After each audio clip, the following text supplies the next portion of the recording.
Você está no canal Eu Estudo a Lição com o pastor Samuel Camilo. Hoje é terça-feira, dia 5 de novembro de 2024. E o tema que estudaremos na nossa lição será aceitação e rejeição. O texto que serve como base para o nosso estudo encontra-se em João capítulo 6, versos 51 a 71, que diz assim: Eu sou o pão vivo que desceu do céu, se alguém comer desse pão viverá eternamente, e o pão que eu darei pela vida do mundo é a minha carne. Então os judeus começaram a discutir entre si, como é que esse pode nos dar a sua própria carne a comer? E Jesus respondeu, em verdade digo que, se vocês não comerem a carne do Filho do Homem e não beberem o seu sangue, não terão vida em vocês mesmos. Quem come a minha carne e bebe meu sangue tem vida eterna. Eu o ressuscitarei no último dia. Pois a minha carne é a verdadeira comida, o meu sangue é a verdadeira bebida. Quem come a minha carne e bebe meu sangue permanece em mim, e eu permaneço nele.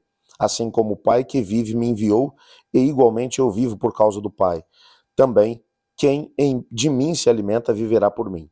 Esse é o pão que desceu do céu. De cada em nada semelhante àquele que os pais de vocês comeram, e mesmo assim morreram. Quem comer desse pão viverá eternamente. Jesus disse essas coisas quando ensinava na sinagoga de Cafarnaum. Muitos dos seus discípulos, tendo ouvido tais palavras, disseram: Dura esse discurso, quem pode suportá-lo? Mas Jesus, sabendo por si mesmo, os discípulos murmuravam a respeito do que ele havia falado, disse: Isso escandaliza vocês? Que acontecerá então se virem o Filho do Homem subir para o lugar de onde primeiro estava? É o Espírito que vivifica, e aqui ele vai continuar todo o texto aqui. É interessante que esse texto ele vai aparecer no contexto, num contexto único no Evangelho de João.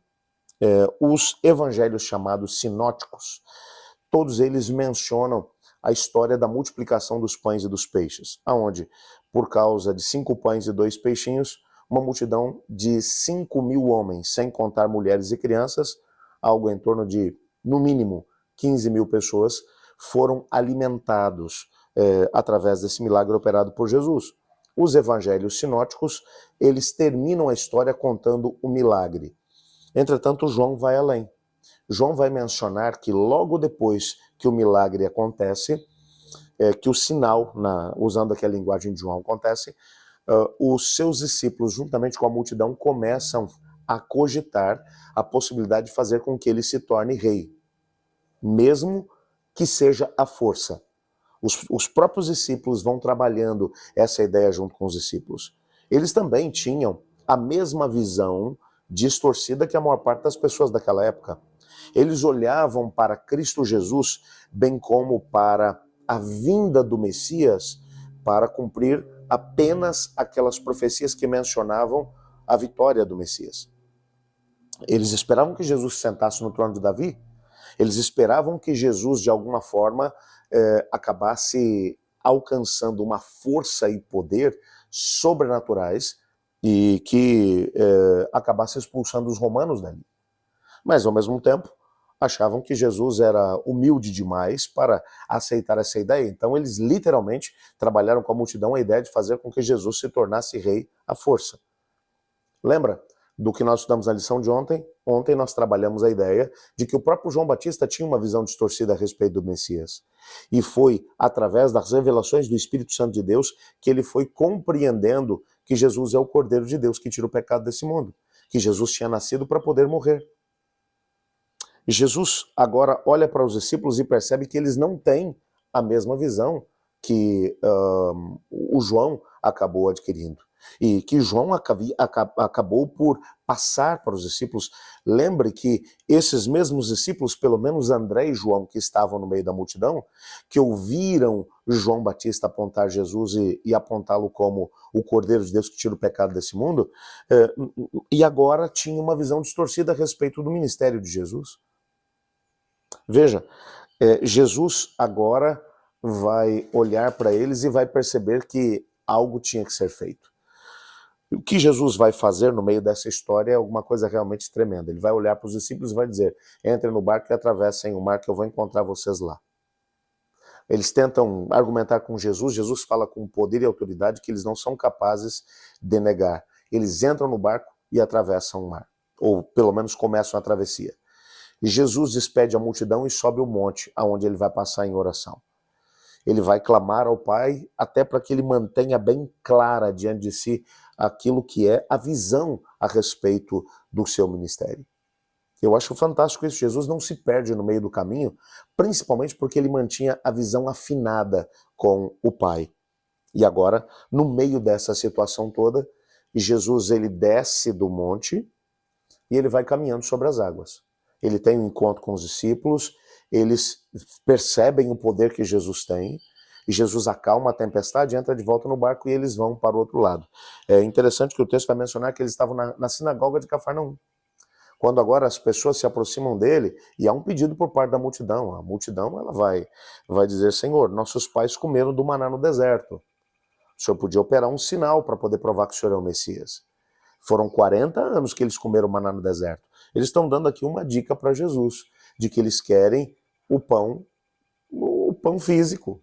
Eles querem deixar de trabalhar, eles querem viver.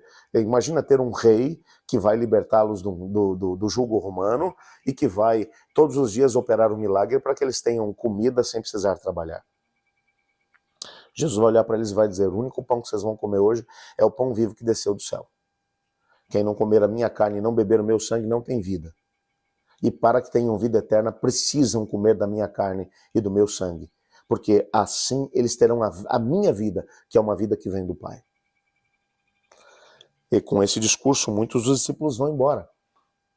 E Jesus vai falar de forma tremenda a respeito disso, porque ele percebe que os discípulos também têm uma visão equivocada a respeito de Jesus. Bom, você talvez vai dizer: pastor, mas nós não temos esse tipo de visão. Nós entendemos que Jesus veio para morrer e está tudo bem. Mas quantas são as pessoas que no decorrer da caminhada cristã, quando pedem para que o Senhor opere um milagre, faça uma cura, ou que de repente abra uma porta, e Jesus não age dessa maneira e que acabam perdendo a fé nele? São muitas as pessoas que eu tenho encontrado no decorrer do meu caminho que deixaram de seguir a Jesus simplesmente pelo fato de que não entenderam o que Jesus tinha para poder fazer. Não entenderam o ministério do Senhor. Porque olharam apenas para o aspecto material. Porque entenderam que Jesus não operou um milagre em seu favor, então eu não vou mais na igreja, não quero mais saber de Deus. Você precisa compreender que aquilo que nos trará vida é nos alimentarmos de Cristo, é nos alimentarmos de Cristo através da palavra, é através da oração, é através do convívio com os irmãos na igreja, mas acima de tudo, de um relacionamento de intimidade com Cristo Jesus. É estabelecendo uma aliança com Ele. É isso que precisamos para suportar, enfrentar e vencer os embates dessa vida. Se daqui a pouco estou falando para alguém que está desanimado com a vida, com as circunstâncias, eu te incentivo, vá até Jesus, coloque sua vida nas mãos dele e experimente a paz que somente Ele pode te dar. Ore comigo. Obrigado, Pai, por sabermos que Jesus é tudo que precisamos. Nada mais pode suplantar aquilo que é a preciosidade de ter Cristo em nossa vida. Ajuda-nos a nos alimentarmos da sua carne e do seu sangue, de estabelecermos uma aliança com Ele. E mesmo que eventualmente um milagre físico não aconteça na nossa vida, que nós permaneçamos firmes junto com Ele. Pois é em nome de Jesus que oramos. Amém. Eu estudo a lição. E você?